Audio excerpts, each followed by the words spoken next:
Hola hermano, ¿cómo están? Contentos y disfrutando de los días que a mí me gustan. Fríos, viento, una bruma. Y como se han dado cuenta ya, el mar está detrás mío, ¿cierto? Sí, estamos en la costa y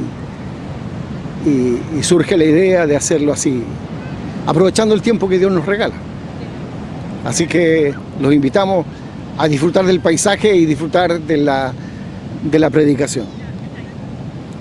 Hermano, hay algo que nosotros debemos hacer permanentemente y sin cesar, ya se imagina, es orar.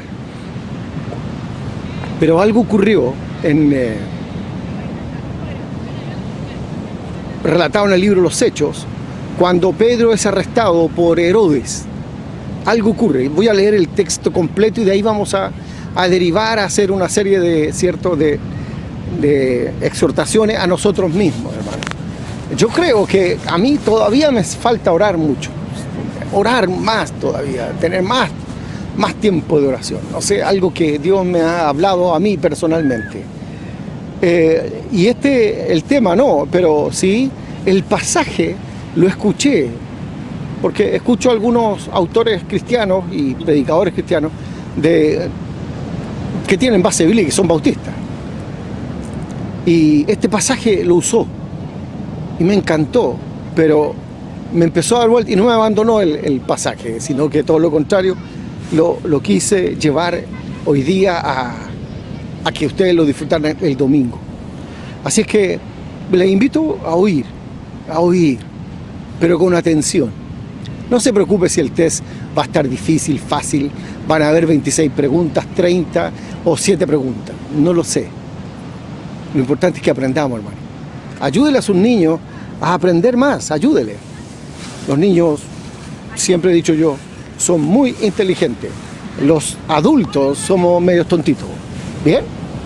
Entonces dice el capítulo 12 del libro Los Hechos. Dice, en aquel mismo tiempo el rey Herodes echó mano a algunos de la iglesia para maltratarles. Y mató a espada a Jacobo, hermano de Juan. Y viendo que esto había agradado a los judíos, procedió a prender también a Pedro. Eran entonces los días de los panes sin levadura. Y habiéndolo tomado preso, le puso en la cárcel, entregándole a 4 grupos de 4 soldados cada uno, para que se le custodiasen. Y se proponía sacarle al pueblo después de la Pascua. Así que Pedro estaba custodiado en la cárcel, pero la iglesia hacía sin cesar oración a Dios por él. Esta es la parte que me llamó la atención. Pero la iglesia hacía sin cesar oración a Dios por él. Y cuando Herodes le iba a sacar, aquella misma noche estaba Pedro durmiendo entre 2 soldados, sujeto con 2 cadenas, y los guardas delante de la puerta custodiaban la cárcel. Entonces habían 2 guardias afuera, 2 guardias al lado de Pedro, ¿cierto?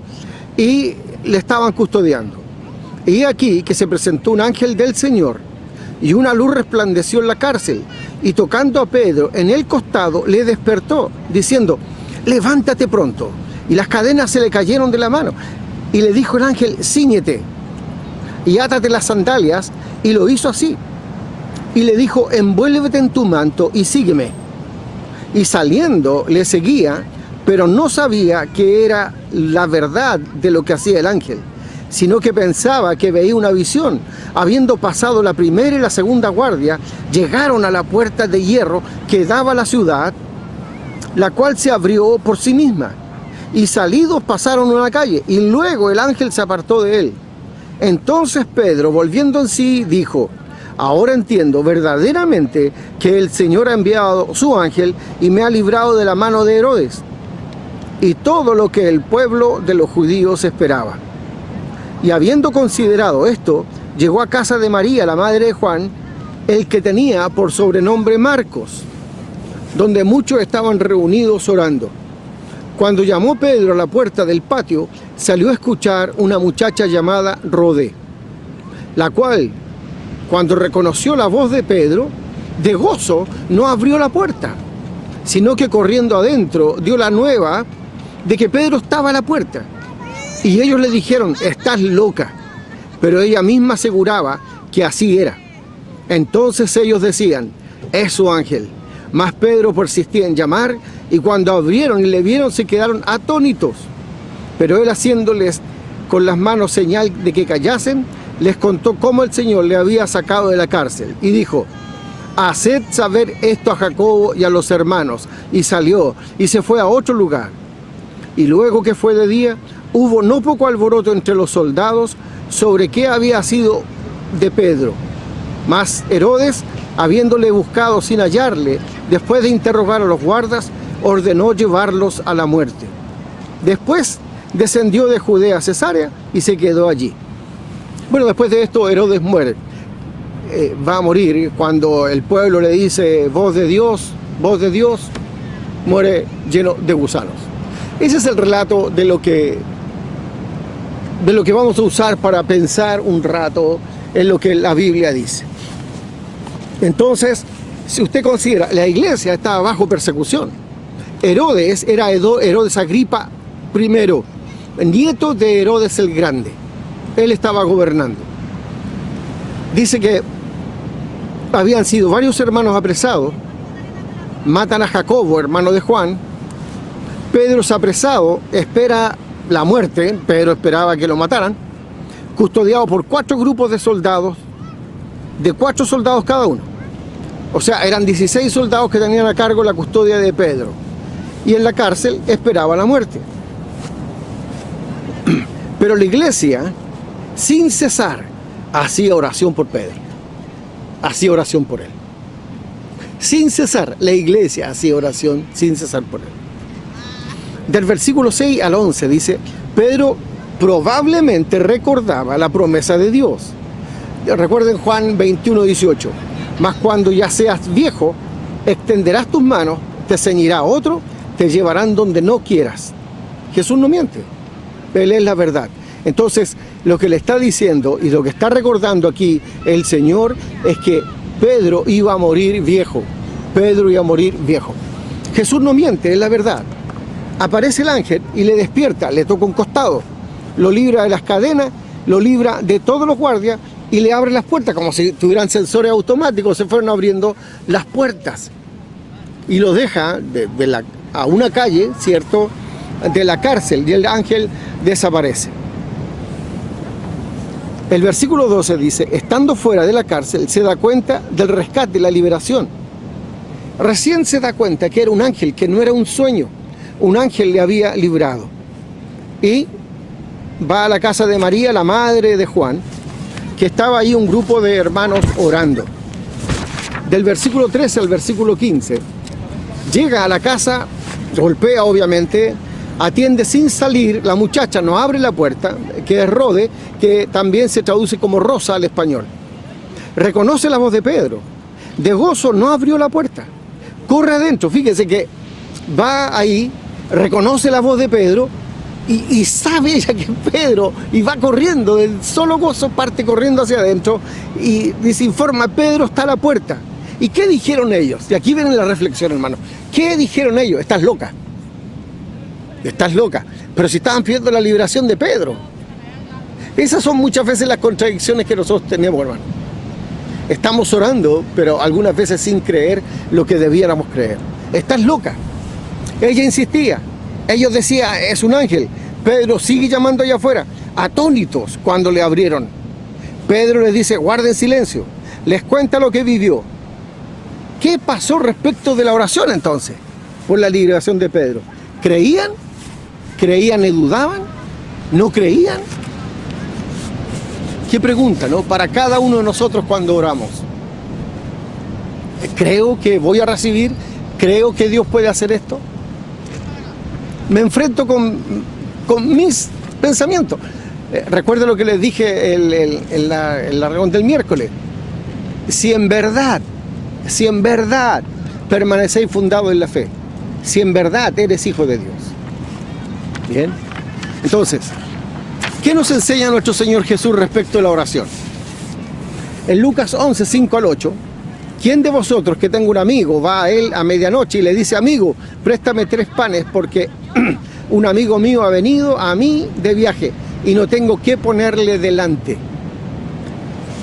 Sigue el pasaje, ¿cierto? No me molestes, la puerta está cerrada, los niños están en cama. Sin embargo, por su importunidad, ¿y qué nos enseña el Señor Jesús? La importancia de la importunidad en la oración, que llega fuera de tiempo, que llega a incomodar, que es molesto, pero Jesús nos enseña la importunidad de la oración. ¿Me entienden? La confianza en orar sin cesar descansa en la generosidad de Dios. Perdón. Pedid y se os dará, buscad y hallaréis, llamad y se os abrirá, porque todo aquel que pide recibe, y el que busca halla, y el que llama se le abrirá. Si tu hijo te pide pan, ¿le das piedras? ¿Te pide pescado, le darás una serpiente? Somos malos y damos cosas buenas a nuestros hijos. ¿Cuánto más nuestro Padre que está en los cielos nos dará cosas buenas? Entonces, nosotros debemos orar, no importa, debemos reconocer la importunidad, no importa que mi amigo esté descansando, si tengo una necesidad, debo orar, devorar. Y nunca el Señor se va a enojar porque tú vas a estar orando. Recuerde que la Biblia dice orad sin cesar, que debemos orar sin cesar. Algunas veces nos confundimos y pensamos que las cosas no debieran ser de tal y cual manera. En Lucas 18, 1 al 8, nos enseña a ser tenaz en la oración. El juez injusto. Se recuerda que la señora le va a pedir, una mujer vieja le va a pedir justicia, le va a pedir. ¿Por qué hizo justicia el juez? ¿Porque le resultaba simpática a la señora? No. Porque le resultaba antipática y por su importunidad, por su insistencia, le hizo justicia. Persistencia y continuidad. Porque muchas veces que nosotros queremos orar, he orado. Claro, oraste 2 días con intensidad y después simplemente lo recordaste. Pero no has orado con intensidad, con fervor a Dios. La demora de Dios muchas veces en contestar, nosotros la atribuimos a que Dios no me oyó, que Dios no me ama, que no. Dios muchas veces prueba nuestra fe. Si estamos seguros de lo que hemos pedido, si estamos seguros que no ofende a Dios, ¿por qué no has de recibir? Simplemente tienes que esperar, porque Dios quiere probar nuestra fe y profundizar la fe, perfeccionar la fe, saber esperar. Recuerde, un signo de madurez es la paciencia. Ya lo vieron ya el domingo pasado. En Lucas 18, 10 al 14, ¿qué encontramos ahí? Al fariseo y al publicano. ¿Qué dice el fariseo? Bueno, yo soy una excelente persona, yo doy diezmo, hago ofrendas, cumplo los mandamientos, una autoexaltación. ¿Y qué dice el publicano? Sea propicio a mí, pecador. ¿Quién cree que la Biblia dice? ¿Quién cree que salió justificado de ahí? El publicano, no el fariseo. Entonces, tenemos que tener ese cuidado nosotros de creer que somos algo o hemos hecho algo que merezca un premio. Hermano, no lo piense. Todo, cada día es por gracia. Si amanecemos es por gracia. Si comemos es por gracia. Si tenemos familia es por gracia. Si los hijos están sanos es por gracia.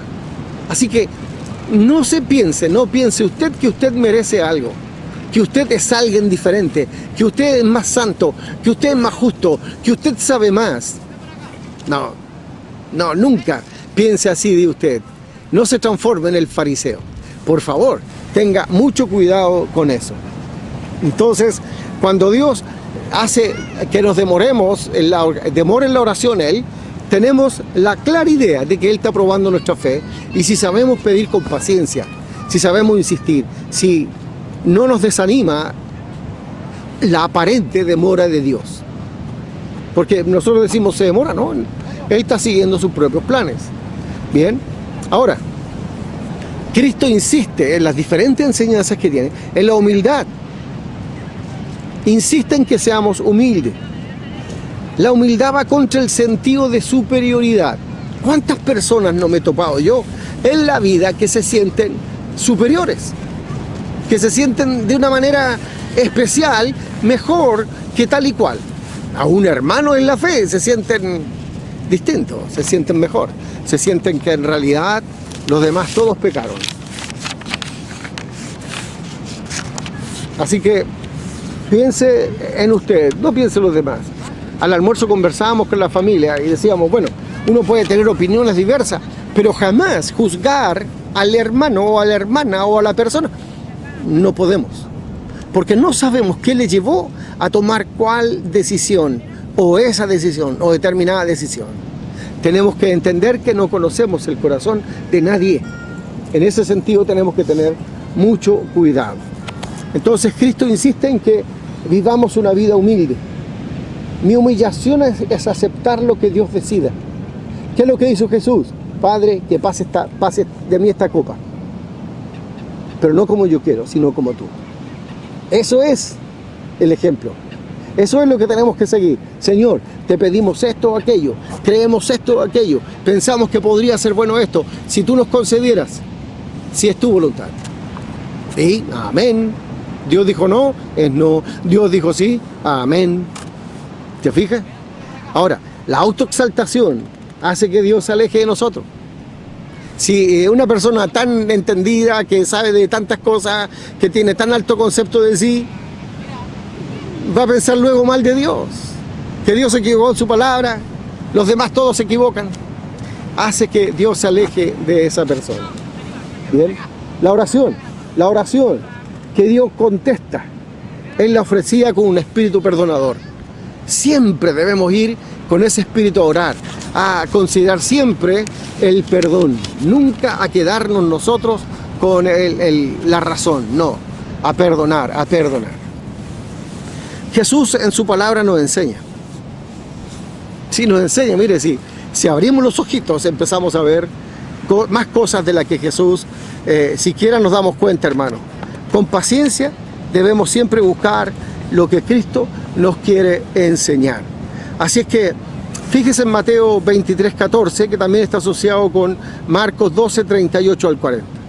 Ay de vosotros, y escribas y fariseos. Es un ay. Es algo que significa algo malo. Ay de vosotros. Dios puede decir, ay de ti, Germán.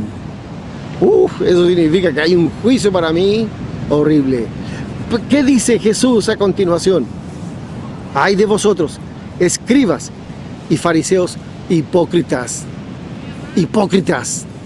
Eso es lo que dice el Señor Jesús. Porque devoráis las casas de las viudas, como pretexto hacéis largas oraciones, por esto recibiréis mayor condenación. Entonces, aquí hay enseñanza de parte del Señor Jesús. Primero, la hipocresía. Yo creo que he escuchado una o dos veces que me han dicho, pastor, no puedo orar. ¿Amén?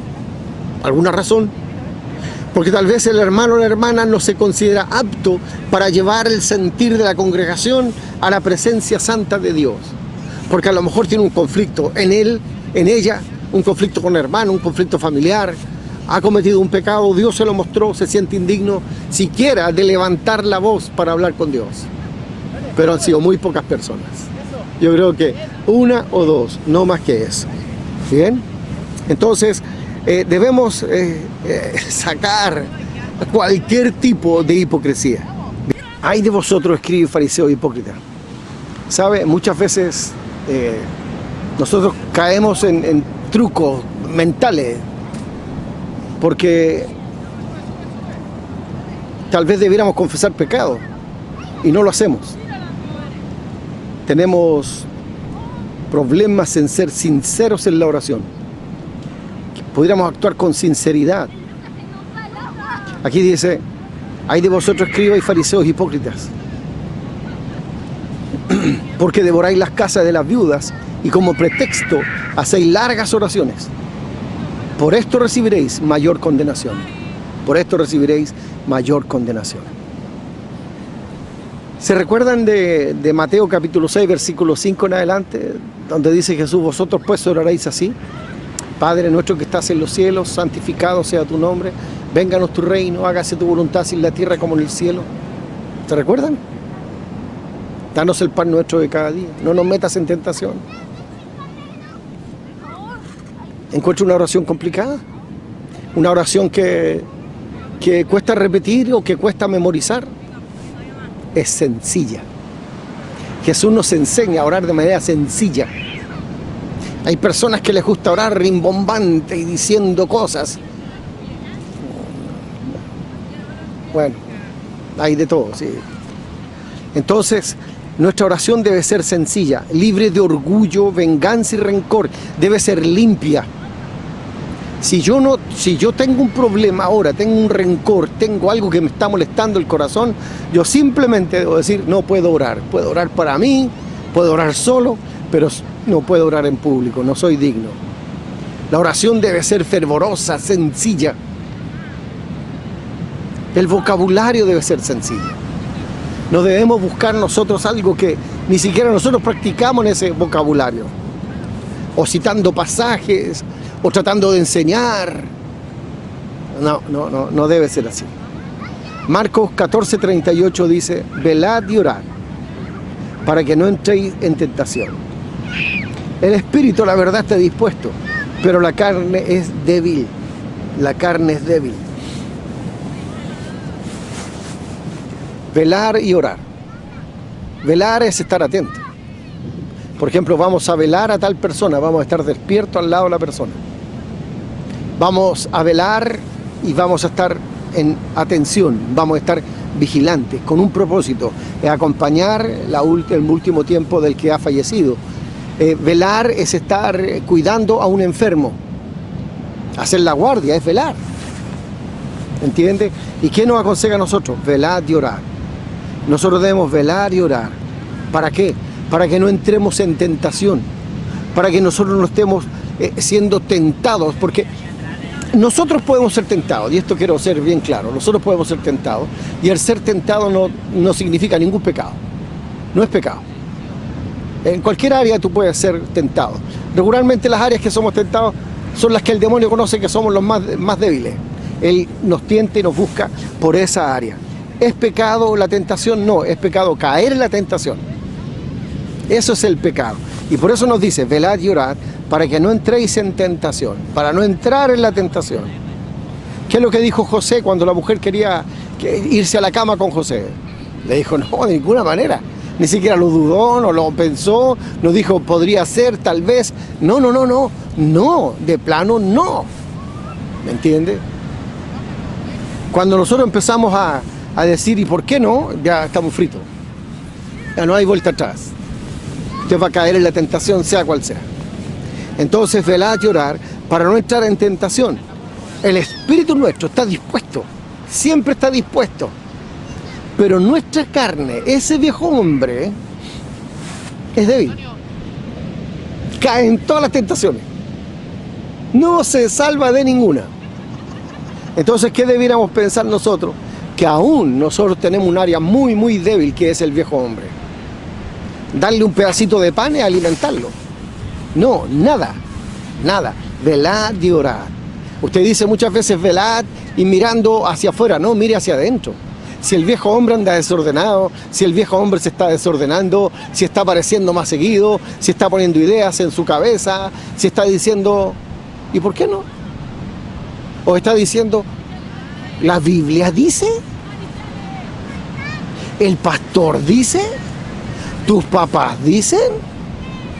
¿Qué cree? ¿Qué cree usted? ¿Cierto? Entonces, tienes que sacar de ti cualquier cosa que estorbe la oración, cualquier cosa. Libre de orgullo, libre de sentimiento de venganza, libre de rencor. Debe ser sencilla la oración, con fervor. Y le repito el pasaje, velad y orad para que no entréis en tentación. El espíritu, la verdad, está dispuesto, pero la carne es débil. ¿Hacia dónde debo tener la vigilancia? Hacia el interior. Independiente de lo que ocurra hacia afuera, debo tener vigilancia hacia el interior, porque ahí está mi gran debilidad. Cuando oramos, debemos esperar recibir. No es un rito, no es cualquier cosa. Es una oración hacia el Dios Todopoderoso. Cuando oramos, debo esperar recibir. Porque si no espero recibir, entonces ¿para qué oro? Por eso le digo a las personas, cuando me dicen estoy muy preocupado, bueno, deje de preocuparse y haga oración. Porque la preocupación con la oración no tiene nada que ver. O toma uno o toma la otra. Pero no puede estar preocupado y orando, significa que no está orando bien. Entonces, preocúpese de eso. Entonces, cuando oro, debo esperar recibir.